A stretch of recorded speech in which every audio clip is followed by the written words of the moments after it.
My name is Ethan Hale. I'm 29 years old, and I work as a freelance digital content writer. Most days, my life is spent typing behind a laptop, shaping stories for other people. But this story is mine. My wife, Mira, is 28. She teaches art at a small community school, and she carries a quiet sensitivity that I've always admired. She notices details other people overlook: the texture of a wall, the shift of a shadow, the mood of a room. We live in a small apartment in Bristol, still adjusting to married life. 6 months isn't very long, but it has been gentle, warm, and full of little moments that made us feel lucky to have each other. To celebrate our 6-month milestone, we planned a week at Harrowwood Manor, an old house my great-uncle left behind, far from the noise of the city. We imagined long walks, calm mornings, and time to reconnect. I believed this trip would mark the beginning of an even better chapter in our marriage. A peaceful chapter. But that peace lasted only until our first night in the manor. When we finally reached Harrowwood Manor, the sky was already turning a pale shade of gold. The house stood quietly at the end of a long gravel path, an enormous structure of weathered stone, tall windows, and thick walls that carried a century of stories. The moment I stepped inside, I smelled old wood, dried flowers, and the faint trace of dust that always lingers in forgotten places. The long corridors echoed slightly with every footstep, as if the house breathed around us. Mira gripped my arm gently. "It feels heavier than I expected," she whispered, though she tried to smile. Her voice trembled only a little, just enough for me to notice. I squeezed her hand and told her it would feel different once we settled in. That evening, we cooked dinner together in the old kitchen, using pans that probably hadn't been touched in years. We played soft music from my phone, letting the warm light from the fireplace soften the shadows of the room. Mira laughed when the wooden floor creaked under her feet, saying it made the house feel alive. She told me she liked the atmosphere because it makes time feel slower, like we finally get to breathe. After dinner, we walked into the garden behind the manor. It was wild and slightly overgrown, but beautiful in a raw, untouched way. At the center stood a stone statue of a woman, delicate, almost sorrowful, facing the dark line of trees in the distance. Mira stared at it longer than I expected. "She looks like she's waiting for someone," she said softly. I didn't think much of it then. We stood there together, her head resting gently on my shoulder. She whispered that she wanted more trips like this, more quiet places where nothing rushed us. For a moment, everything felt perfect, peaceful, slow, safe. Inside the house later that night, I heard the wind slipping through the window frames, and the soft creak of wood settling into the cold. Natural sounds. Familiar sounds. But even then, without knowing why, I felt something shift. A stillness, not calm but expectant, settled over Harrowwood Manor. The first night passed quietly until around 2 in the morning. I woke to Mira shaking my shoulder gently, her breath sharp and fast. "Ethan." "Someone said my name," she whispered. I rubbed my eyes, still half dreaming. "What do you mean?" She swallowed hard. "A voice. Right next to me. A woman's voice." She whispered, "Mira." I sat up, listening to the darkness. The house was silent, just the ticking of an old clock somewhere downstairs and the soft sigh of wind creeping through the window frame. Nothing else. "There's nothing here," I murmured, trying to calm her. "Maybe you were dreaming. We've had a long day." Mira didn't look convinced, but she nodded and slipped back under the blankets. I held her until her breathing steadied, though I remained awake long after, staring into the shadows of the ceiling. The next morning over breakfast, she retold everything, her hands wrapped tightly around her mug. I reassured her again, though a small knot of unease formed at the back of my mind.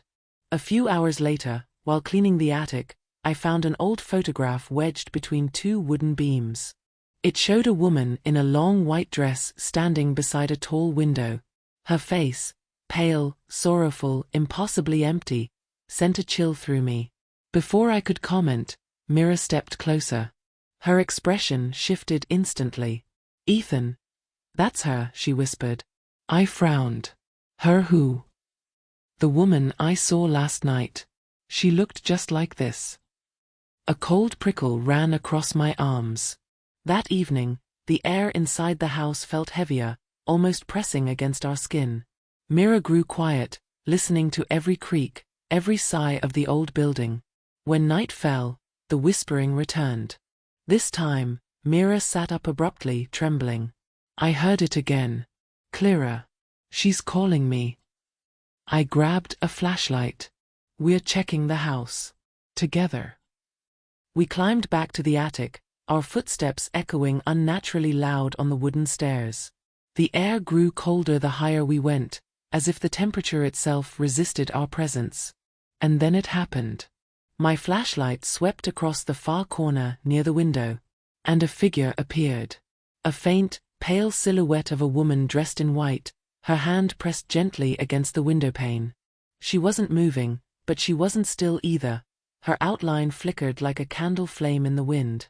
Mira let out a startled gasp. My breath froze mid-chest. The light flickered over her face, full of grief, longing. And she vanished the moment the beam touched her fully. My hands shook as I lowered the flashlight. Mira clutched my arm, eyes wide and wet. Ethan, tell me you saw that. I nodded, unable to speak.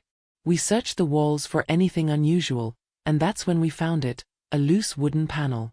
Behind it lay a dusty leather-bound journal. On the first page, in faded ink, was written, Catherine Harrowwood, Year 4 of Waiting for Walter to Return. I looked at Mira. She whispered, voice trembling, Ethan, we're not just visitors here. We're being watched. Mira became more and more convinced that Catherine's spirit wasn't trying to harm them. She believed the ghost was reaching out, asking for help. I, on the other hand, wanted nothing more than to pack our bags and get as far away from this house as possible. The tension between us grew until it finally broke. Mira insisted that we couldn't simply leave a trapped soul behind, while I argued that our safety, her safety, mattered more than anything. Our voices rose, overlapping in frustration. What started as fear became an argument about trust. In the middle of the chaos, I blurted out something I had learned earlier that day. Mira had been hiding a terrifying detail. She froze when I said it. You didn't tell me she was standing right beside the bed, I said, my voice trembling with anger and fear. You said you only heard her. But you saw her. She was right next to you. Myra's eyes filled with tears. I didn't want you to panic, Ethan. You already looked terrified. I thought if I told you, you'd drag us out of here without listening. Her words hit me harder than I expected. We stared at each other, both hurt, both unsure if we were protecting each other or breaking something fragile between us. Trying to calm down, I opened the journal again. Catherine's entries painted a life of isolation and heartbreak. She had lived in this house, walking these same halls, waiting day after day for her husband, Walter Hale, a sailor who left for America and never returned. The last pages were filled with despair so heavy I could feel it pressing through the faded ink. According to her writing, she died waiting, never knowing the truth. As Mira read, her breathing changed. Ethan. Catherine isn't haunting this place because of anger, she whispered.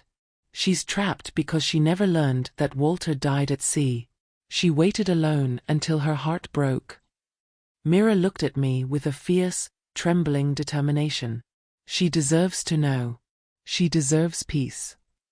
That was the moment everything shifted.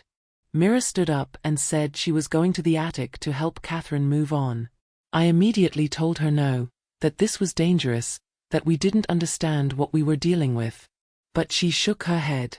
If I leave now, Ethan, I'll regret it for the rest of my life. I have to finish this. Watching her walk down the dark hallway felt like something inside me cracking open. I wasn't just scared of the ghost anymore. I was scared of losing Mira. Emotionally, physically, in every way that mattered. That fear pushed me forward. I ran after her. Together, we climbed the stairs to the attic, the floorboards creaking under our feet. And as we stepped inside, the air grew icy. The pale figure of Catherine stood by the window, fully formed, her sorrowful eyes finally turning toward us. Catherine did not move any closer. She simply stood there, her figure trembling like a candle in the wind, her eyes filled not with anger but with a deep, aching despair. Mira stepped forward slowly, her voice soft, steady, almost maternal. She told Catherine the truth, that Walter had died decades ago, that he had never abandoned her, that her waiting had not been in vain but had simply extended beyond the borders of life itself. For a moment, Catherine froze. The fear in her gaze faded, replaced by a fragile understanding. A single tear rolled down her cheek before her entire form began to shimmer. Her outline broke apart into thin ribbons of pale light, drifting gently across the room like a final exhale. Then she was gone. Back in the bedroom, Mira collapsed onto the bed, exhausted both in body and spirit. Within minutes, she was asleep, her breathing soft and uneven. Ethan, however, stayed awake. He sat beside her, watching the faint rise and fall of her chest while the quiet hours of dawn slowly crept in. He thought about Catherine, about her decades of loneliness, her unwavering hope, her tragic devotion. Then he thought about Mira. He realized that throughout their journey in the manor, he had been frightened not of ghosts but of losing the woman he loved.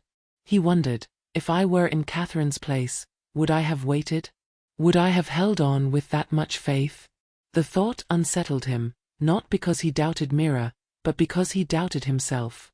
Yet as he looked at her sleeping face, something inside him shifted. His fear began to dissolve, replaced with a quiet gratitude. Mira was here, choosing him, choosing their life, choosing their future. And together, they had just helped a lost soul find freedom. For the first time since arriving at Harrowwood Manor, Ethan felt a fragile but genuine peace begin to settle in his heart. The house felt strangely peaceful the next morning. The heavy chill that had once seeped through every hallway had lifted, as if the walls themselves were finally allowed to breathe again. Sunlight, warm and unfiltered, slipped through the dusty windows and settled on the old wooden floors, softening every shadow. For the first time since arriving, Ethan and Mira felt the manor was simply a house, no longer a place of sorrow. They spent the day cleaning the attic, brushing away cobwebs, folding forgotten linens, and sorting through small relics of Catherine's life. It was quiet work, but it felt meaningful, almost sacred. At one point, Mira found the cracked window that had rattled endlessly during their first night. Together, she and Ethan repaired it, sealing the gap with new glass. They didn't say it out loud, but both of them understood. This was their way of honoring Catherine's release. Later, Mira set up her sketchbook in the living room. Using the faded photograph they had discovered in the attic, she began to draw Catherine. Her soft curls, her distant gaze, the warmth hidden behind her melancholy. The first strokes were tentative, but soon her hands moved with a gentle confidence. When she finished, the portrait carried a tenderness that the photograph never captured. She placed the drawing in a simple wooden frame and set it on the mantel. Ethan watched quietly, feeling something settle in him, a sense of closure he hadn't realized he needed. Over the next 2 days, his own heart shifted. Ethan found himself appreciating Mira with a deeper, quieter gratitude. He realized that marriage was not only about easy happiness but also about weathering fear, uncertainty, and the uncomfortable truths in between. He understood now that loving someone meant accepting the moments that tested him, not just the ones that comforted him. Mira, in turn, began to see Ethan differently. She realized he had never lacked courage, he had simply been afraid of losing her. And that fear, she knew, came from love, not weakness. They talked late into the night, sharing small confessions, old insecurities, and new promises. Something in their relationship matured during those evenings, a sturdier, steadier bond. Each night before bed, they read a few pages from Catherine's diary. The entries were quiet reminders of longing, of devotion, of fragile hope stretched across decades. They decided to take the diary home with them, treating it not as a relic of tragedy but as a testament to love's endurance. When the week finally ended and they packed their bags, Harrowwood Manor no longer felt haunted.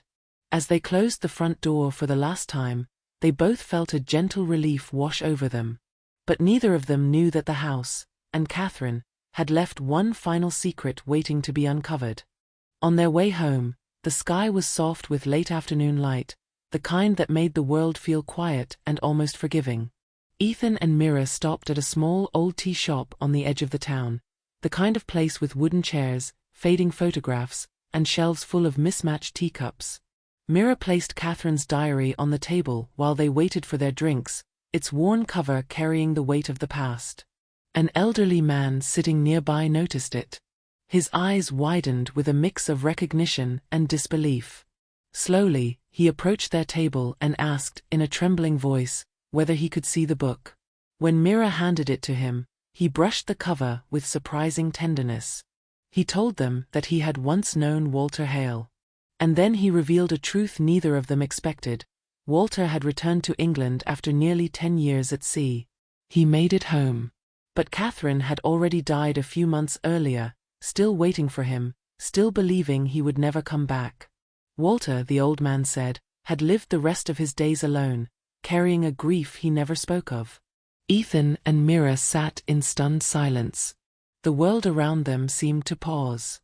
The clinking teacups, the soft chatter in the shop, everything faded beneath the weight of that unfinished love. Mira reached for Ethan's hand. "Love doesn't always win against time," she whispered. "But it always leaves a mark on the ones who carry it." Ethan felt something shift inside him. He realized that real love was not perfect, nor guaranteed, nor protected from fate.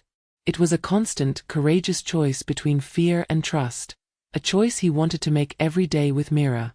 Catherine's story, filled with longing and unspoken devotion, reminded him to be present, to be honest, and to love with intention. As they left the tea shop, Ethan held Mira a little closer, grateful for every moment still ahead of them. Do you believe love can still exist even when two people can't stay together?